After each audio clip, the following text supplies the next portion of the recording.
Shalom Bapak Ibu Saudaraku, kita bersyukur Tuhan pertemukan kita di Senin pagi ini. Tentu itu adalah anugerah berkat dari Tuhan buat saudara dan saya. Maka mari kita yang bersyukur akan kebaikan Tuhan ini, kembali kita bawa kesediaan kita untuk menerima firman-Nya. Kita awali dengan doa saudaraku, mari kita berdoa.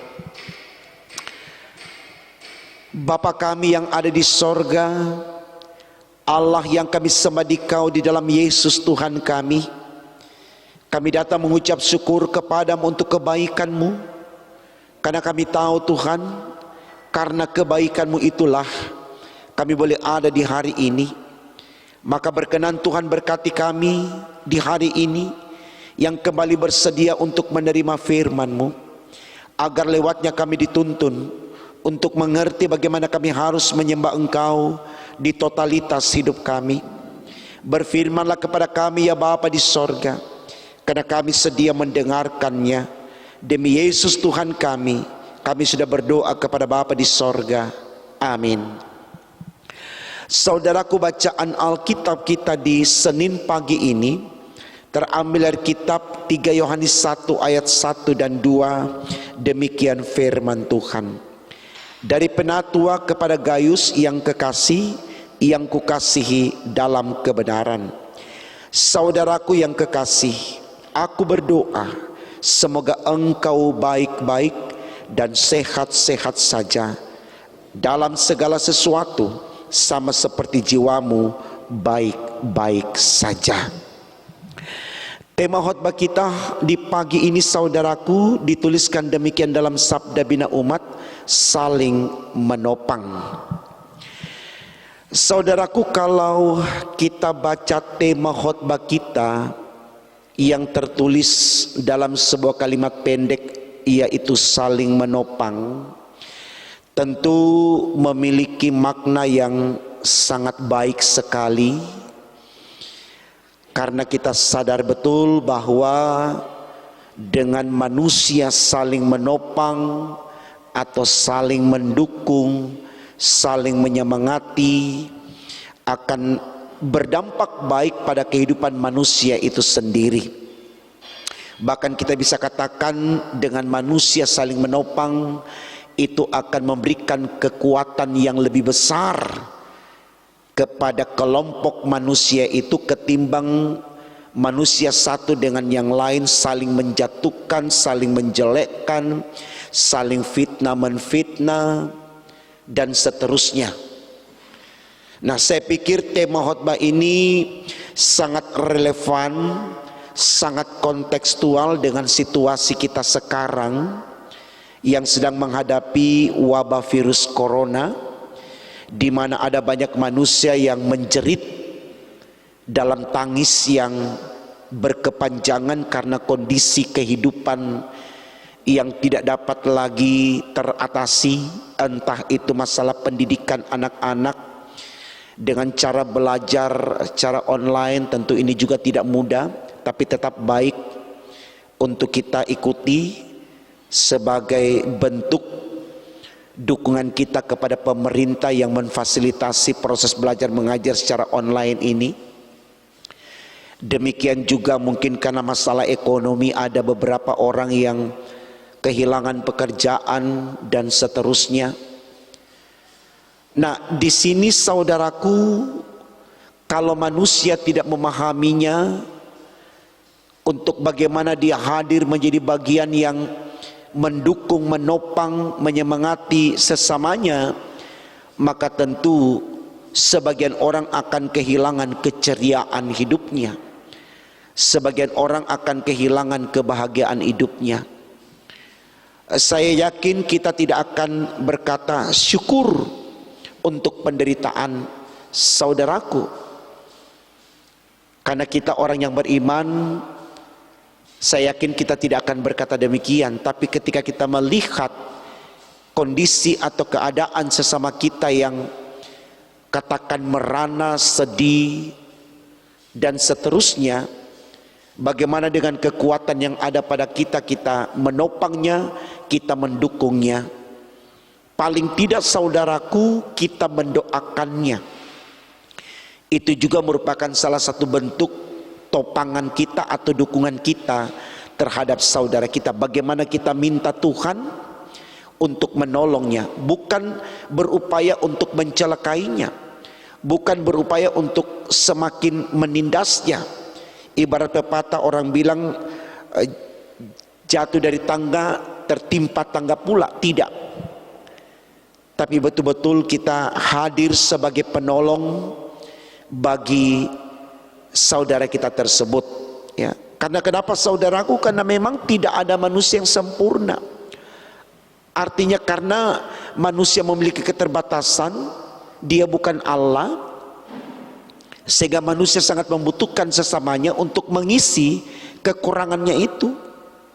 Saling melengkapi, selalu dipakai kata sinergi, saling bersinergi dalam kolaborasi hidup. Karena itu menjadi kekuatan manusia untuk mengisi kekurangannya atau kekosongannya. Jadi kalau manusia jalan sendiri-sendiri, akan sulit kita peroleh itu, saudaraku. Kalau manusia hanya ada keinginan untuk saling menjatuhkan, saling merendahkan, kita akan sulit mendapatkan kekuatan itu tadi. Kita bisa ambil contoh antara laki-laki dengan perempuan. Kenapa kemudian Allah berkata dalam kitab Kejadian, aku menjadikan perempuan untuk menjadi penolong bagi laki-laki, sementara laki-laki selalu merasa dia hebat, dia kuat dari perempuan. Tapi di sini Tuhan katakan, perempuan yang engkau lihat lemah, dialah yang menjadi penolong bagimu. Karena memang dalam kekuatan laki-laki ada kekosongan yang memang tidak dimiliki oleh laki-laki, sehingga dia membutuhkan kehadiran seorang perempuan. Bisa dibayangkan kalau kemudian urusan rumah tangga, urusan kantor, urusan-urusan lain semua dimanage oleh seorang laki-laki, sehingga dihadirkanlah penolong baginya. Nah, bagaimana seorang istri bisa kuat menopang atau mendukung suaminya? Sang suami sebagai sosok yang kuat, katakan tadi, melindungi, menjaga, sehingga dalam kolaborasi ini mereka menjadi kuat. Mereka menjadi sosok yang bisa mengeksplor seluruh potensi yang ada pada mereka. Ya, ada bahasa orang bijak selalu berkata, kesuksesan seorang laki-laki karena ada seorang perempuan yang hebat di sampingnya atau di belakangnya. Sebaliknya juga seperti itu. Jadi saling melengkapi, saling menopang, saling mendukung. Bukan bersaing dengan jahat, saling merampas, saling mengkhianati, saling menfitnah, bukan. Tapi betul-betul kita saling melengkapi satu dengan yang lain. Ini yang dinyatakan di dalam bacaan kita, ya, pada pagi hari ini. Bagaimana kita hidup dalam konteks kehidupan yang betul-betul saling memahami. Kita baca di ayat 1 dan 2 bacaan kita. Dari penatua kepada Gaius yang kekasih, yang kukasihi dalam kebenaran. Artinya kepedulian kita, kebaikan kita, perhatian kita, dukungan kita, topangan kita, itu betul-betul lahir dari jiwa yang memuliakan Allah. Sesuatu yang benar harus datang dari Allah, bukan karena ada maunya. Itulah yang disebutkan dalam iman Kristen, kasih agape, kasih tanpa pamrih, betul-betul tulus dan jujur.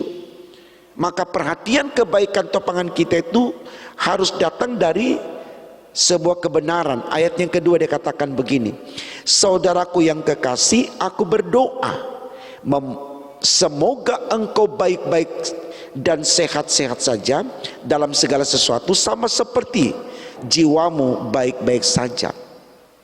Jadi harapan yang dibangun ketika kita menolong orang, menopang orang, mendukung orang, supaya keadaan orang itu baik. Karena ketika dia baik, tentu berdampak juga kepada kita. Nah, artinya saudaraku, motivasi untuk menopang orang bukan dalam rangka untuk mencari keuntungan. Artinya kebahagiaan yang dimiliki oleh orang lain nantinya bukan menjadi sarana sinis bagi kita ketika kita melihat dia sudah mengalami perubahan hidup dari yang tidak baik menjadi baik, yang akhirnya menimbulkan iri, dengki, marah, dendam, ya. Karena tidak sedikit saudaraku orang yang ditolong kemudian hidupnya menjadi lebih baik daripada orang yang menolong. Kita harus ikhlas, kita bersyukur, aduh puji Tuhan, dia sudah bisa menjadi lebih baik, bahkan lebih baik dariku. Kalau tulus kita lakukan itu, kita percaya orang yang kita berikan perhatian itu akan juga kembali melihat kita, lalu kemudian sama-sama mengangkat keberadaannya, dan hidupnya akan sama-sama baik, sama-sama sehat, sama-sama sukacita. Jadi saya pikir arahan firman pagi ini baik sekali saudaraku. Jangan pernah kita berlomba dalam persaingan yang jahat dengan berupaya untuk saling menjatuhkan dengan fitnah, cemooh dan seterusnya. Karena kita tidak akan mendapatkan keuntungan dari sana. Justru itu juga menjadi jebakan bagi kita untuk jatuh. Karena ketika kita mencoba untuk menjatuhkan orang lain, apakah kita sudah kuat dalam kekuatan kita? Tentu tidak saudaraku. Jadi adalah lebih baik kita saling menopang, saling mendukung, saling menyemangati satu dengan yang lain. Kita mulai dari rumah tangga kita, suami dengan istri, kakak dengan adik, dalam pertemanan di tengah masyarakat, seorang sahabat dengan temannya,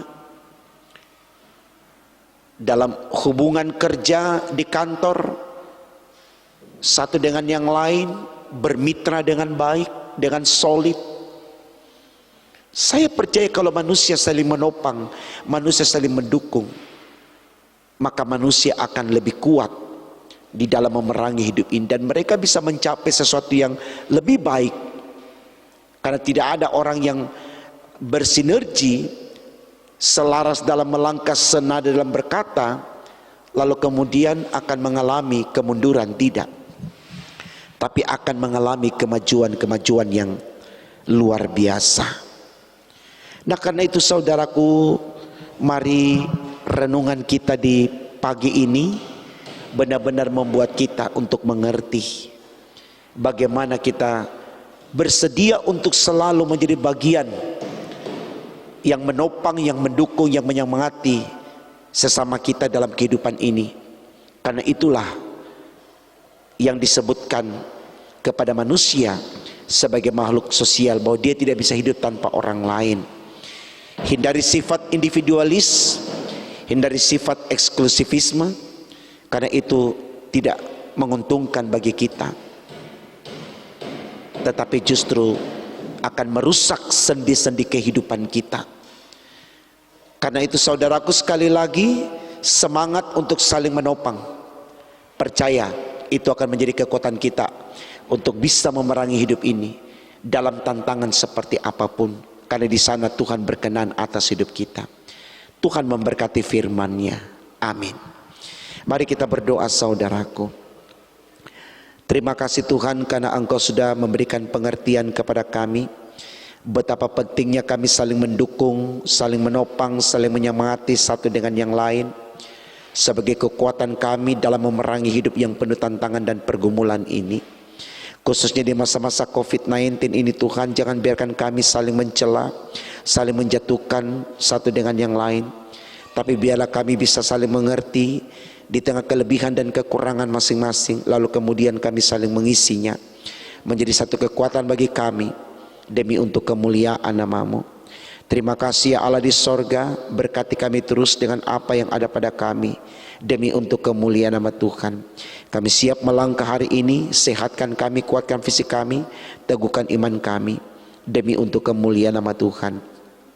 Di dalam nama Tuhan Yesus kami sudah berdoa dan mengucap syukur kepada Bapa di sorga. Immanuel, haleluya, amin.